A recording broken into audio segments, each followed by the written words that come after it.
Hi, it's Linda, and I want to talk with you a few minutes about compassionate mediation to allow you to better understand your relationship and to help you talk about everything. So, what is compassionate mediation? It's a better form of marriage counseling that includes some information about what it would look like if you chose to leave your relationship.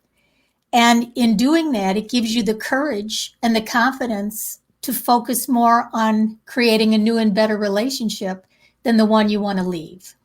So, no matter where you are in your relationship right now, if you're unhappy but hopeful it'll get better, if you're unhappy but feeling stuck, if you're separating or planning a separation, if you're divorcing or in the middle of a divorce, or even if you're past your divorce, talking about all your issues compassionately gives you a new way to relate with your partner or your ex-partner and to restructure your family based on the highest good for all concerned.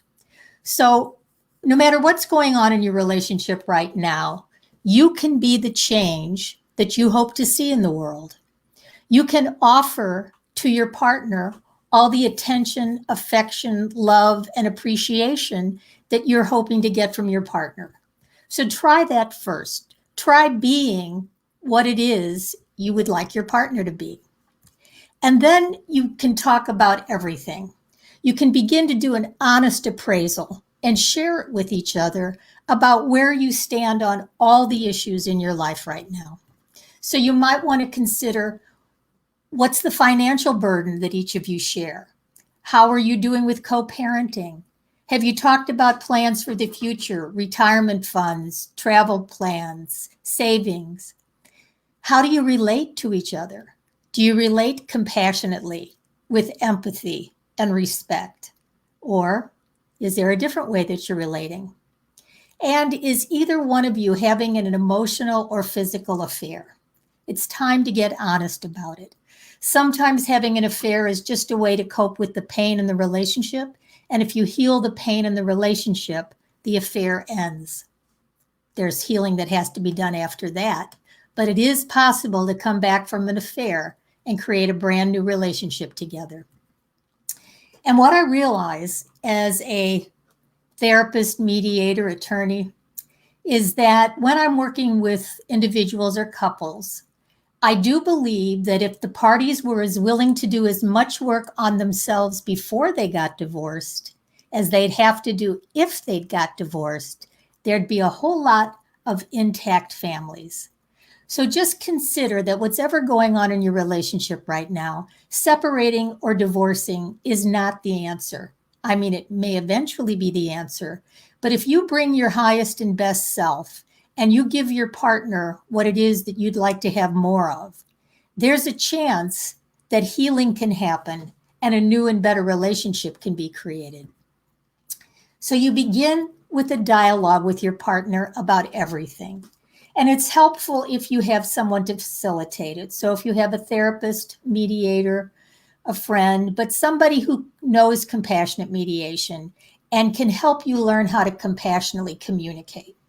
And what that means is you put down the walls you've built around your heart, you change the filters through which you're judging your partner, and you learn how to connect to your highest and best self.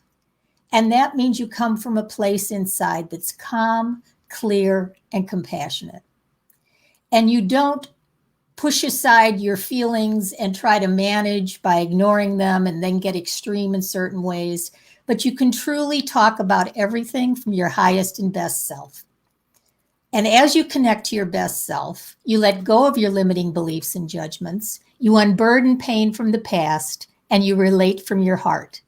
And that begins a whole new dialogue. So you can talk about finances. You can talk about what you're spending and what you're thinking of doing and how you're sharing the burden and if you have a budget. But you can learn to talk about it in a way that's empathetic, not judgmental. What about parenting? What are the rules you each have? What are the responsibility and the roles? And what kind of support are you looking for? You need to talk about all of those things so that you can begin to make improvements. And You can even talk about sex. What's going on between the two of you? How do you feel? What do you need? What does your partner need?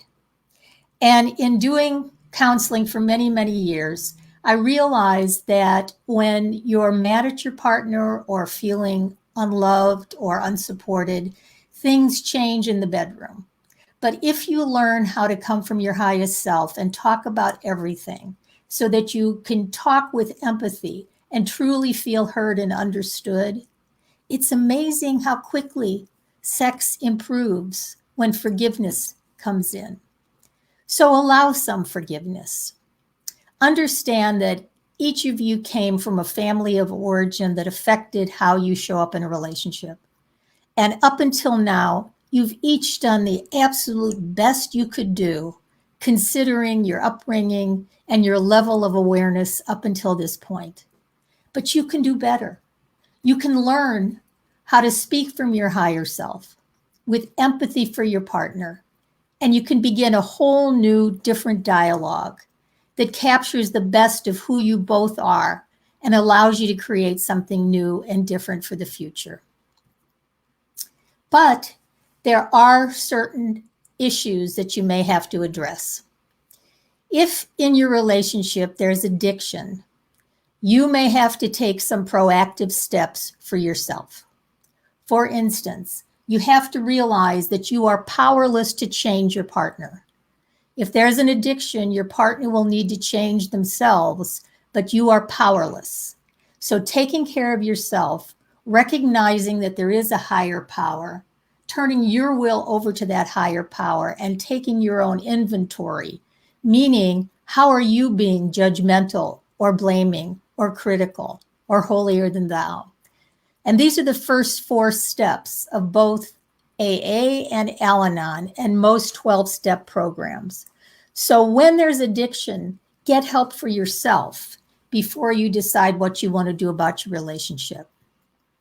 Now, if there's been an affair, there are things that need to happen to heal from the affair.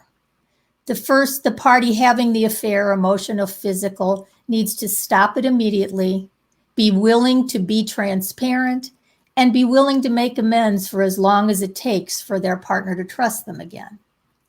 On the other hand, the partner who feels wronged has to be willing to take a look at what was going wrong in the relationship before the affair happened and be willing to own their part in the breakdown of communication and also be willing to forgive, because forgiveness can happen, but you have to work at it.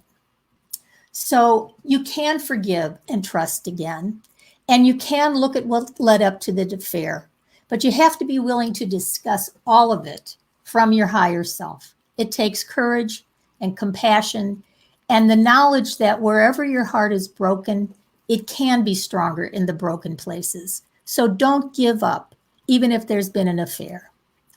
On the other hand, if there's abuse of any kind, it may be time to get out.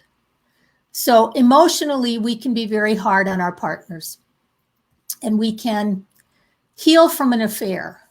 But if you're feeling unsafe, it's time to get out. So begin to find a place where you can go, where you can be safe, because staying in an abusive situation is never helpful. So find a place that's safe and get out. You can come back and dialogue about what changes need to happen, but don't ever let yourself be in jeopardy. So you can heal from an affair. You can deal with an addiction.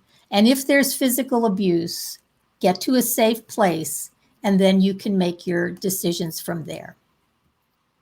So I wrote the book, Compassionate Mediation, How to Add Passion to Your Marriage or Compassion to Your Divorce.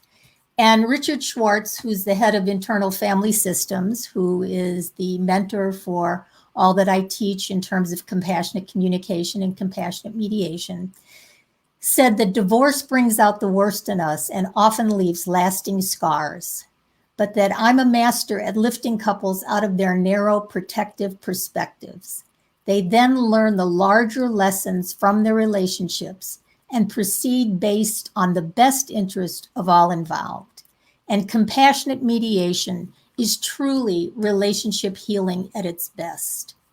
So just consider that as you're looking at your relationship, you can find someone in person or online who can lead you through the steps of compassionate mediation, where you connect to your best self, create a compassionate relationship, no matter what form it takes in the future, explore all your options for change, financial, parental, physical, emotional, and then understand your rights and finances, and then finally create the relationship you desire and deserve. So you can be the change you hope to see in the world. As Rumi said, we're not just the drop in the ocean, we're the entire ocean in the drop.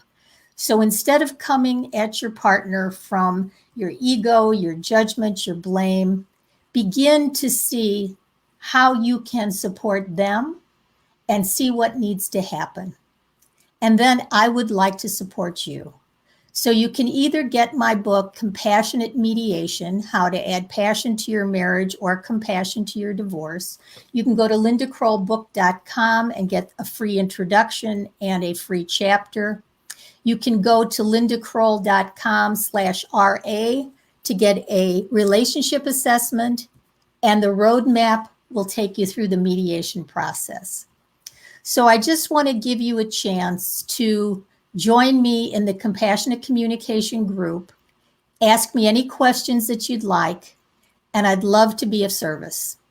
Because remember, you can create a better relationship, and you can get the Compassionate Communication Care Kit at lindakroll.com/CCC, because what you're going to do there is get a self-care kit that gets a guided meditation to help you get to your best self, a video for creating compassionate communication with better relationships.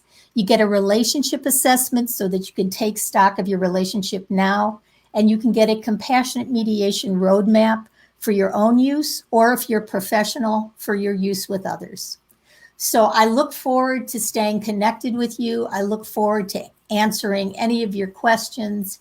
And remember, you can make a difference. You can create a better relationship. Forgiveness is a gift you give yourself.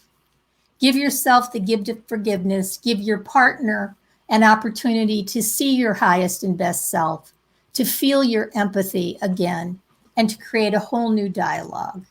And that new dialogue helps you understand and improve your relationship, because compassionate mediation helps you talk about everything. If you have any questions, send them to me at linda@lindakroll.com, and I look forward to staying connected. Bye for now.